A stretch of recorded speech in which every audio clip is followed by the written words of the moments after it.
Hello everyone, स्वागत है आप सभी का स्टेप टू सक्सेस क्लासेस में। डेली करंट अफेयर सीरीज में आज के वीडियो हम लोग 26 से 28 जून का 26, 27 और 28 जून 3 दिन का करंट जो है वो डिस्कस कर रहे हैं। ये जो क्वेश्चंस हम लोग डिस्कस करने वाले हैं वो सारे एज यूजुअल फ्री पीडीएफ के फॉर्म में भी अवेलेबल हैं।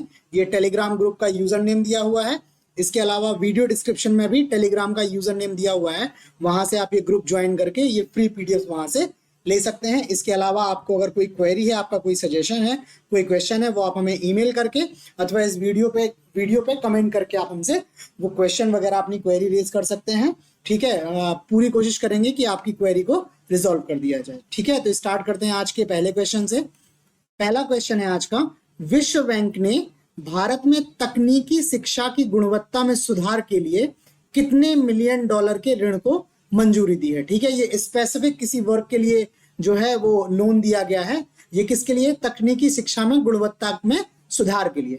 ऑप्शन है आपके पास 200.5 million dollar, 255.5 million dollar, 300.5 million dollar और 350.5 मिलियन डॉलर। तो इसका जो सही जवाब है वो ऑप्शन बी है। ये वर्ल्ड बैंक द्वारा अभी भारत को जो है वो 255.5 मिलियन डॉलर का ऋण मिला है तकनीकी शिक्षा में गुणवत्ता सुधार के लिए। ये विश्व बैंक द्वारा लोन दिया हुआ है। विश्व बैंक द्वारा स्वीकृत यह लोन जो है ये अमेरिकी डॉलर का ऋण अगले 5 वर्षों में 275 चयनित सरकारी संचालित तकनीकी संस्थानों को सहायता प्रदान करेगा। जो गवर्नमेंट द्वारा रन किए जा रहे हैं टेक्निकल इंस्टीट्यूट्स, उन इंस्टीट्यूट्स को क्या करेगा? ये सहायता प्रदान करेगा। ये क्या है? तकनीकी शिक्षा में बहुविषयक शिक्षा और अनुसंधान सुधार परियोजना मुख्य रूप से छात्र कौशल और रोजगार क्षमता में सुधार पर ध्यान केंद्रित करेगा। ठीक है, मेनली इसका क्या है? कौशल का विकास और उसके बाद से एम्प्लॉयमेंट बेस्ड जो है वो एजुकेशन सिस्टम या रिसर्च सिस्टम डेवलप करने की बात की जाएगी इसके थ्रू। यह परियोजना अनुसंधान क्षमताओं, उद्यमिता और नवाचार में सुधार करेगी। ठीक है, तो ये इस परियोजना के लक्ष्य हैं। नेक्स्ट क्वेश्चन देखते हैं।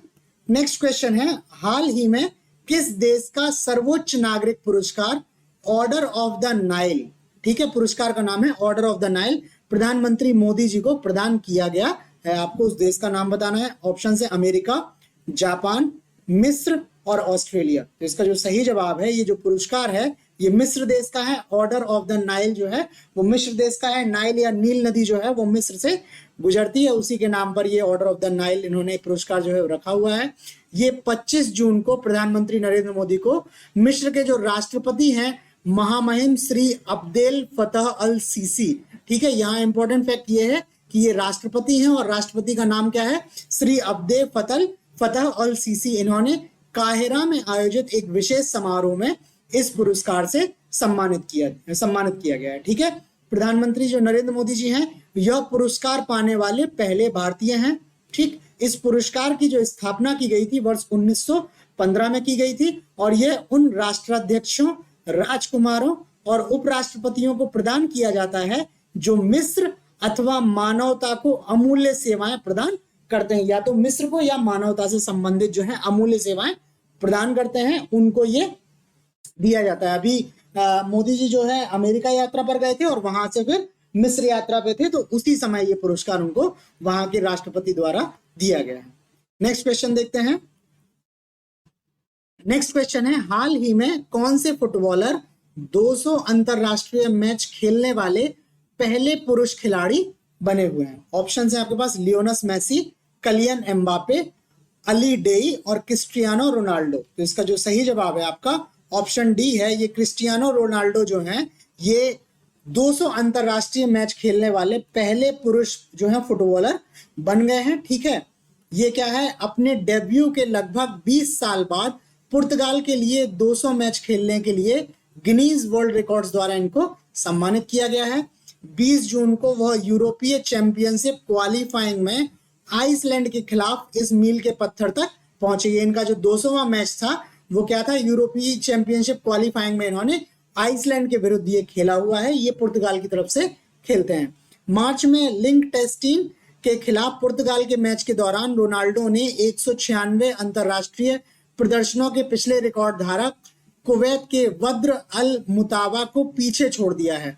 अभी ये 200 मैच खेलने वाले हो गए। इसके पहले अधिकतम मैच खेलने का जो रिकॉर्ड था पुरुष खिलाड़ी का, वो कुवैत के खिलाड़ी हैं बद्र अल मुतावा, ठीक है। इन्होंने 196 मैच खेले हुए थे। इनके रिकॉर्ड को पीछे छोड़ते हुए अब ये रिकॉर्ड जो है, सबसे अधिक मैच खेलने का रिकॉर्ड जो है वो क्रिस्टियानो रोनाल्डो के नाम पर दर्ज हो गया है। यह 123 अंतरराष्ट्रीय गोल के साथ पुर्तगाल के सर्वकालिक रिकॉर्ड स्कोरर भी हैं, ठीक है। इन्होंने सबसे ज्यादा पुर्तगाल की तरफ से इन्होंने सबसे ज्यादा जो है वो गोल स्कोर किए हैं। इनके टोटल इंटरनेशनल गोल्स जो हैं वो 123 हैं, ठीक है। तो ये हो गया क्रिस्टियानो रोनाल्डो के 200 मैचेस के बारे में। नेक्स्ट क्वेश्चन देखते हैं। नेक्स्ट क्वेश्चन है, नशीली दवाओं के दुरुपयोग और अवैध तस्करी के खिलाफ अंतरराष्ट्रीय दिवस कब मनाया जाता है? ऑप्शन है आपके पास 26 जून, 27 जून, 28 जून और 29 जून। तो इसका जो सही जवाब है वो ऑप्शन ए है। ये 26 जून को नशीली दवाओं के दुरुपयोग और अवैध तस्करी के खिलाफ अंतरराष्ट्रीय दिवस के रूप में मनाया जाता है 26 जून को प्रतिवर्ष, ठीक है। ये 26 जून हो गया। यह नशीली दवाओं के दुरुपयोग और अवैध नशीली दवाओं के व्यापार के बारे में जागरूकता बढ़ाने के लिए मनाया जाता है, ठीक है। यूजुअली जो जितने भी दिवस हैं वो बेसिकली उस सब्जेक्ट से रिलेटेड जो भी चीजें हैं उनके बारे में जागरूकता बढ़ाने के लिए ये दिवस जो है मनाए जाते हैं। इस वर्ष जो दिवस है, इसका जो थीम रहा है, विषय रहा है, वो है लोग पहले, लांछन और भेदभाव रोकें, रोकथाम को मजबूत करें। ये इस विषय का जो है वो इसका 26 जून का इस वर्ष का जो है वो थीम था। नेक्स्ट क्वेश्चन देख लेते हैं। नेक्स्ट क्वेश्चन है, भारत की सबसे बड़ी निजी रेल कोच फैक्ट्री का उद्घाटन किस राज्य में किया गया है? ठीक है, अभी हाल में ही एक निजी रेल कोच फैक्ट्री का उद्घाटन किया गया है, जो भारत की सबसे बड़ी निजी रेल कोच फैक्ट्री होने वाली है। किस राज्य में इसका उद्घाटन किया गया है? ऑप्शन है आपके पास कर्नाटक, तेलंगाना, आंध्र प्रदेश और तमिलनाडु। तो इसका जो सही जवाब है आपका ऑप्शन बी है, तेलंगाना। ये क्वेश्चन हम एक वन लाइनर में आपको ऑलरेडी बता चुके हैं, बट इसके कुछ डिटेल्स भी हैं, तो वो डिटेल भी देख लेते हैं। डिटेल्स में है, ये भारत की सबसे बड़ी निजी रेल कोच फैक्ट्री का उद्घाटन तेलंगाना के कोंडाकल गांव में किया गया है, ठीक है। कहां पे? कोंडाकल गांव में, तेलंगाना के। यह हैदराबाद की मेधा सर्वो ड्राइव प्राइवेट लिमिटेड द्वारा स्विस रेलवे रोलिंग स्टॉक निर्माता स्टैडलर रेल के साथ एक संयुक्त उद्यम में स्थापित की गई। इसमें दो कंपनियां, हैदराबाद की है मेधा सर्वो और स्विस रेलवे की है रोलिंग स्टॉक निर्माता स्टैडलर रेल के साथ किया गया है।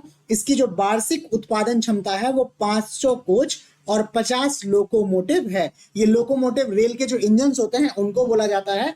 तो 50 ये इंजन मैन्युफैक्चर कर सकती है और 500 जो कोच हैं वो कोचेस ये मैन्युफैक्चर करने की क्षमता रखनी है, ठीक है। नेक्स्ट क्वेश्चन देखते हैं। नेक्स्ट क्वेश्चन है, एकीकृत संचालन पर ध्यान केंद्रित करते हुए भारतीय वायुसेना द्वारा कौन सा अभ्यास किया गया है? ठीक है, इंटीग्रेटेड ऑपरेशन पे फोकस करते हुए भी इंडियन एयरफोर्स ने अभ्यास किया है। उस अभ्यास का आपको नाम बताना है। ऑप्शंस हैं गरुड़ युद्धाभ्यास, वरुण युद्धाभ्यास, शक्ति युद्धाभ्यास और रण विजय। तो इसका जो सही जवाब है आपका ऑप्शन डी है। ये रण विजय युद्धाभ्यास जो है वो भारतीय वायुसेना द्वारा अभी किया गया है, इसके लिए इंटीग्रेटेड ऑपरेशंस के लिए, ठीक है। बाकी ये गरुड़ युद्ध अभ्यास जो है ये भारत और फ्रांस की वायु सेनाओं के मध्य का संयुक्त सैन्य अभ्यास है, ठीक है। वरुण युद्ध अभ्यास है, ये भी भारत और फ्रांस के बीच का है, बट ये नौसेनाओं का है। और शक्ति युद्ध अभ्यास जो है ये भी भारत और फ्रांस की सेनाओं के बीच का है, बट ये दोनों देशों की थल सेनाओं के बीच का संयुक्त सैन्य अभ्यास है। तो ये गरुड़, वरुण और शक्ति तीनों भारत और फ्रांस के हैं। गरुड़ जो है वो वायुसेना का, वरुण नौसेना का और शक्ति जो है वो थल सेना का है, ठीक है। इसके अलावा एक और है, उसका नाम है गरुण शक्ति, ठीक है। यहाँ गरुण और शक्ति अलग अलग हैं, उसका नाम है गरुण शक्ति। वो भारत और इसके बाद दूसरा जो देश है इंडोनेशिया के बीच का वो सैन्य अभ्यास, ठीक है। और डिटेल है इसकी कुछ, ये क्या है, जो अभ्यास है रण विजय अभ्यास जो है वो 16 से 23 जून तक यूबी हिल्स और central air command area of responsibility में आयोजित किया गया था। यह अभ्यास प्रयागराज में कमान मुख्यालय के विभिन्न हवाई अड्डों से आयोजित किया गया है। यह क्या है, भारतीय वायुसेना की इलेक्ट्रॉनिक युद्ध क्षमताओं का इष्टतम दोहन करते हुए एकीकृत संचालन पर ध्यान केंद्रित किया गया है। ठीक है, इष्टतम मतलब मैक्सिमम किस तरह से इनको जो है यूज किया जाए, यूटिलाइज किया जाए क्षमताओं को, उस पर ध्यान करते हुए ये इंटीग्रेटेड ऑपरेशन पर फोकस ये युद्ध अभ्यास था भारतीय वायुसेना का रणविजय नाम से। नेक्स्ट क्वेश्चन देखते हैं। नेक्स्ट क्वेश्चन है 2023 वैश्विक प्रतिस्पर्धात्मकता सूचकांक में भारत कौन से स्थान पर है? ऑप्शन है आपके पास 42वें स्थान पर, 45वें स्थान पर, 40वें स्थान पर और 48वें स्थान पर। तो इसका जो सही जवाब है वो ऑप्शन सी है।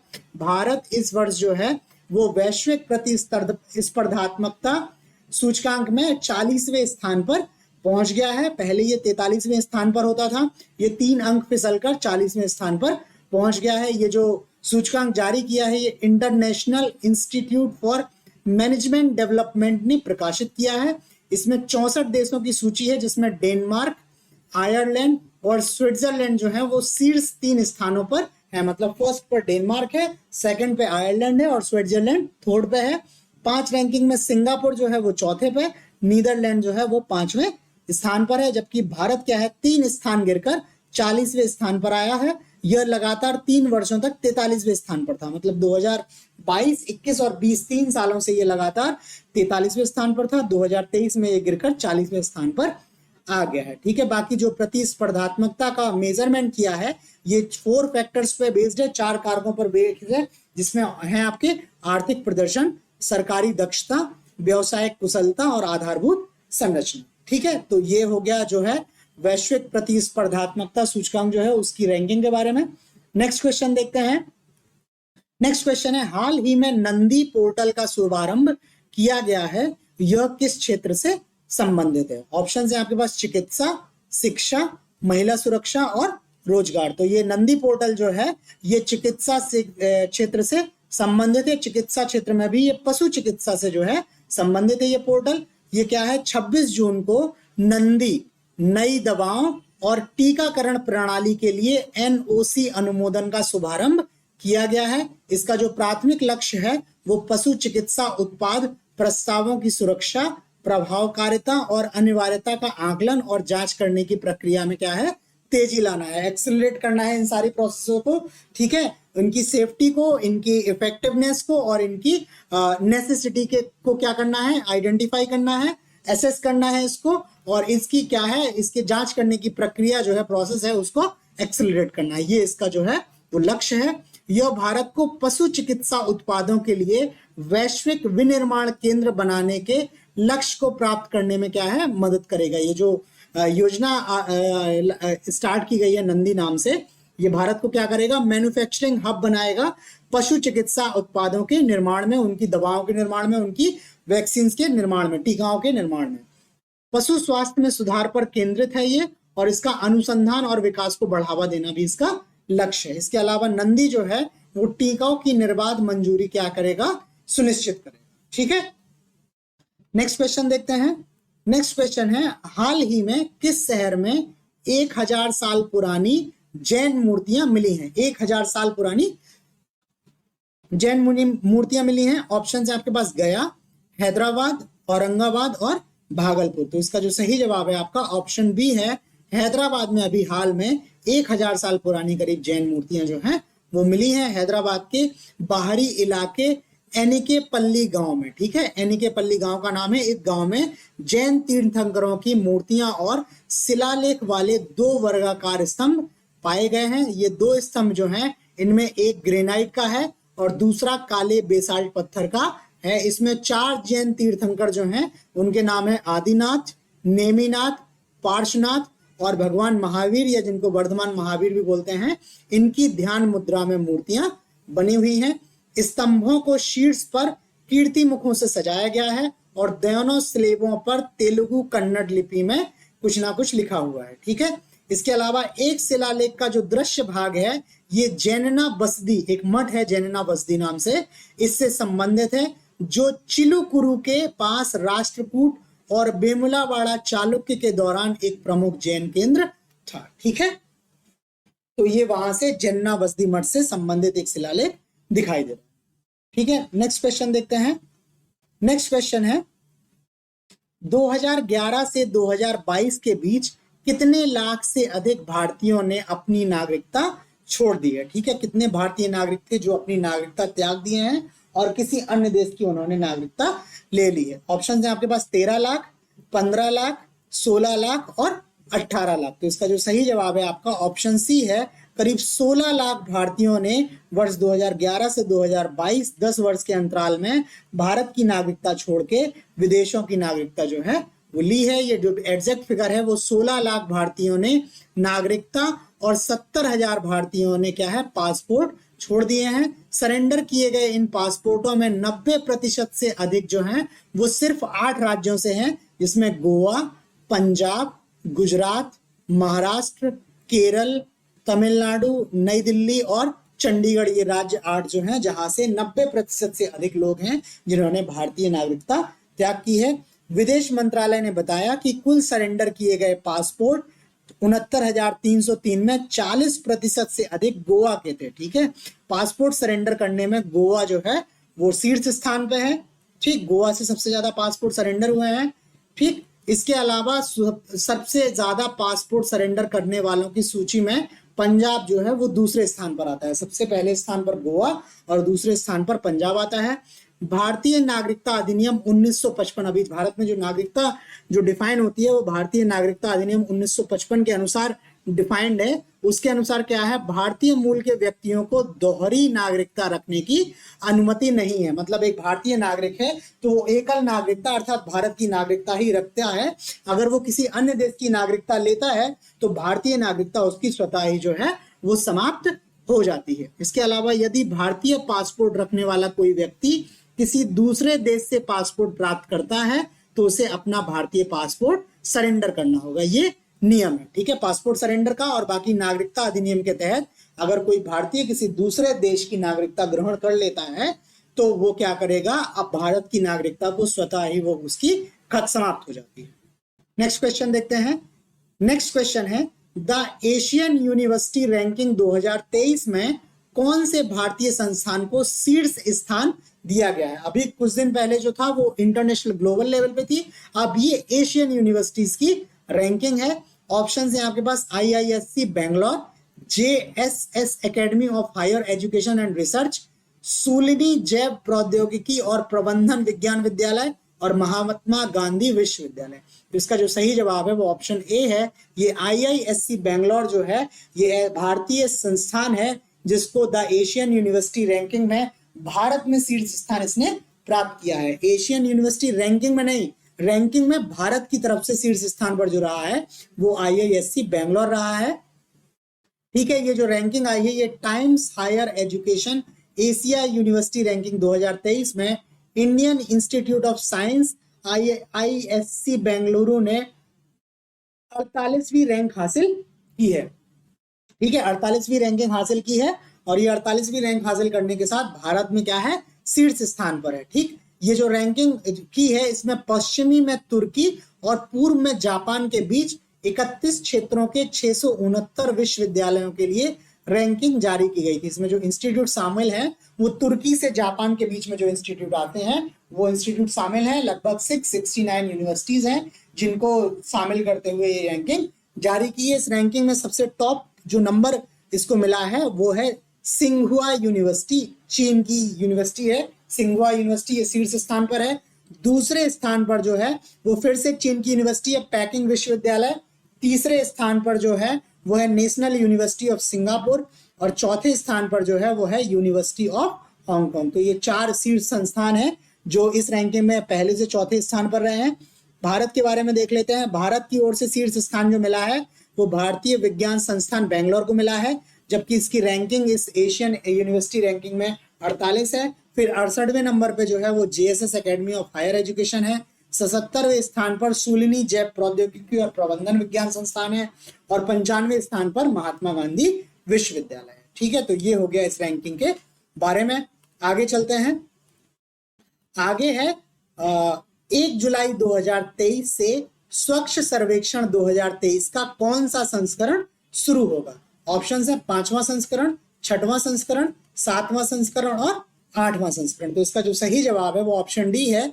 ये 1 जुलाई 2023 से जो है वो स्वच्छ सर्वेक्षण का 8वां संस्करण स्टार्ट हो रहा है। 7 संस्करण इसके पहले हो चुके हैं। ठीक है, इसमें ये जो किया जाता है ये आवास और शहरी मामलों के मंत्रालय द्वारा ये शुरू किया गया था। स्वच्छ सर्वेक्षण 2023 विभिन्न मापदंडों पर ध्यान केंद्रित करेगा, जैसे कि घर घर जाकर कचरा संग्रहण, शून्य अपशिष्ट कार्यक्रम, दिव्यांग अनुकूल शौचालय, बेहतर प्लास्टिक कचरा प्रबंधन आदि इसके लक्ष्यों में शामिल है। इसके मूल्यांकनकर्ता जो है वो 46 संकेतकों पर 4500 प्लस शहरों के प्रदर्शन का अध्ययन करेंगे। ये स्वच्छ सर्वेक्षण 2016 में आवास और शहरी मामलों के मंत्रालय के तहत शुरू किया गया था। ये वर्ष 2016 में पहला सर्वेक्षण किया गया था, आवास और शहरी मामलों के मंत्रालय द्वारा किया गया था। ठीक है, इसमें जो है मूल्यांकन जो होगा उसमें 46 संकेतक हैं और करीब 4500 से अधिक शहरों के प्रदर्शन का इसमें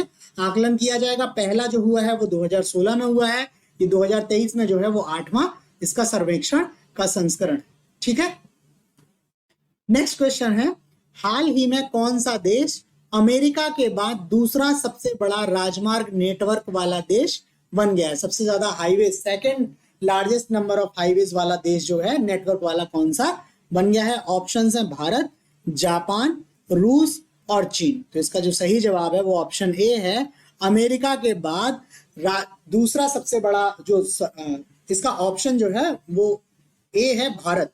ठीक है, ये जो है वो अमेरिका के बाद दूसरा सबसे बड़ा राजमार्ग नेटवर्क वाला देश जो है वो भारत बन गया है। पहले नंबर पर अमेरिका है, दूसरे नंबर पर भारत है।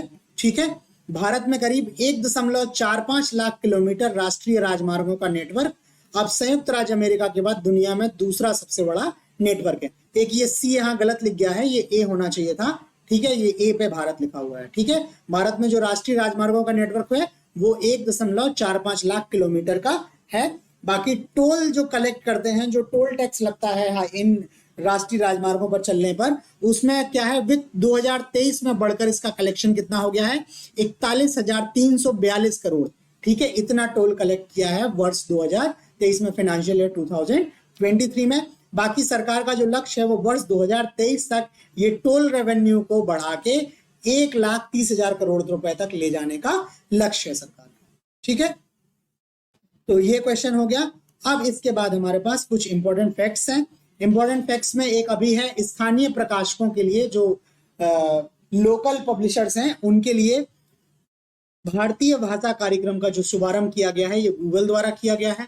ठीक, इसके अलावा जो सड़क परिवहन मंत्रालय है उसके मंत्री हैं नितिन गडकरी जी, उन्होंने बताया हुआ है कि वर्ष 2025 तक सभी तरह के ट्रकों में एसी को अनिवार्य बनाया जाएगा। ठीक है, जो एसी में जो ड्राइवर्स होते हैं उनका जो चेंबर होता है ट्रकों में, तो उन सभी चेंबर्स को क्या करना पड़ेगा? आपको एयर कंडीशन बनाना पड़ेगा। ये इस वजह से सरकार की तरफ से कार्यक्रम स्टार्ट किया है बिकॉज जो ट्रक ड्राइवर्स होते हैं वो काफी लंबे समय तक जो है वो ट्रकों में यात्रा करते हैं, काफी लंबे समय तक वो ड्राइविंग करते हैं और एडवर्स जो वेदर कंडीशन है उसमें वो यात्रा करते हैं। तो उसी के मद्देनजर ये क्या है, सरकार ने जो लक्ष्य दिया है वर्ष 2025 तक सभी तरह के ट्रक जो होंगे उनमें एसी आपको लगाना। ठीक, इसके अलावा एक नई पुस्तक है भारत के वित्त मंत्री स्वतंत्रता से आपातकाल तक 1947 टू 1977 नामक एक पुस्तक है। ये ए के भट्टाचार्य द्वारा लिखी गई है। ठीक है, इसके अलावा साहित्य अकादमी ने हिंदी भाषा में बाल साहित्य पुरस्कार जो है वो दिया है, ये सूर्यनाथ सिंह जी को दिया है। इसके अलावा विश्व फिनटेक ऑपरेशन सेंटर का आरंभ गुजरात में किया गया है। ठीक, इसके अलावा भारत जो है एशिया में अंतरराष्ट्रीय यात्रियों का शीर्ष स्थान बन गया है। जो इंटरनेशनल टूरिस्ट हैं वो सबसे ज्यादा क्या है, भारत में इस समय पर आ रहे हैं। ठीक है, एशिया में सबसे ज्यादा टूरिस्ट जो हैं वो भारत में आ रहे हैं। ठीक, इसके अलावा अभी एक और पुस्तक है सिम्फनी टू जैज। ठीक है, पुस्तक का नाम है सिम्फनी टू जैज, ये अंकित खेमका द्वारा लिखी गई है। इसके अलावा द योग सूत्र फॉर चिल्ड्रन, ये पुस्तक है, ये रूपा पाई द्वारा लिखी है। इसके अलावा एक बलिदान स्तंभ का उद्घाटन किया गया है श्रीनगर में। ग्लोबल लीडर अप्रूवल रेटिंग के अनुसार दुनिया के सबसे लोकप्रिय नेता का खिताब जो है वो प्रधानमंत्री नरेंद्र मोदी ने जीता हुआ है। इसके अलावा वित्तस्ता महोत्सव जो है वो जम्मू कश्मीर राज्य में स्टार्ट किया गया है। भारत और संयुक्त राज्य अमेरिका ने रक्षा औद्योगिक सहयोग को सशक्त बनाने के लिए एक इंडस एक्स जो है प्रोग्राम का आयोजन किया है। ठीक है, ये इंडस एक्स जो है कार्यक्रम का आयोजन किया हुआ है। ठीक, तो आज तो अभी सॉरी एक फैक्ट और है, निशुल्क कानूनी सहायता प्रदान करने के लिए कानूनी सहायता रक्षा परामर्श प्रणाली LADCS को लॉन्च किया है। ये उत्तर प्रदेश सरकार द्वारा ये कानूनी सहायता रक्षा परामर्श प्रणाली जो है वो उत्तर प्रदेश सरकार द्वारा स्टार्ट की गई। ठीक है, तो आज क्वेश्चंस में इतना ही है। बाकी आपको ये क्वेश्चंस कैसे लगे, कंटेंट कैसा लगा, आप प्लीज हमें लाइक करके कमेंट करके जरूर बताएं। चैनल को सब्सक्राइब नहीं किया है तो चैनल को सब्सक्राइब कर लें और चैनल को अपने फ्रेंड्स के बीच में भी आप शेयर कर सकते हैं। इसके अलावा फ्री पीडीएफ्स के लिए ये टेलीग्राम ग्रुप आप ज्वाइन कर सकते हैं। वहां से आपको ये करंट अफेयर्स की जो है वो फ्री पीडीएफ्स प्लस मंथली जो है वो मैगजीन भी आप वहां से ये टेलीग्राम ग्रुप के द्वारा आप ले सकते हैं, जिसमें मार्च की जो है वो मैगजीन जो है रिलीज हो चुकी है। इसके अलावा मई की रेडी है और जून की भी आपको जल्दी ही मैगजीन मिल जाएगी। ठीक, तो आज करंट अफेयर्स में इतना ही, बाकी कल मिलते हैं नए क्वेश्चंस के साथ। तब तक के लिए धन्यवाद।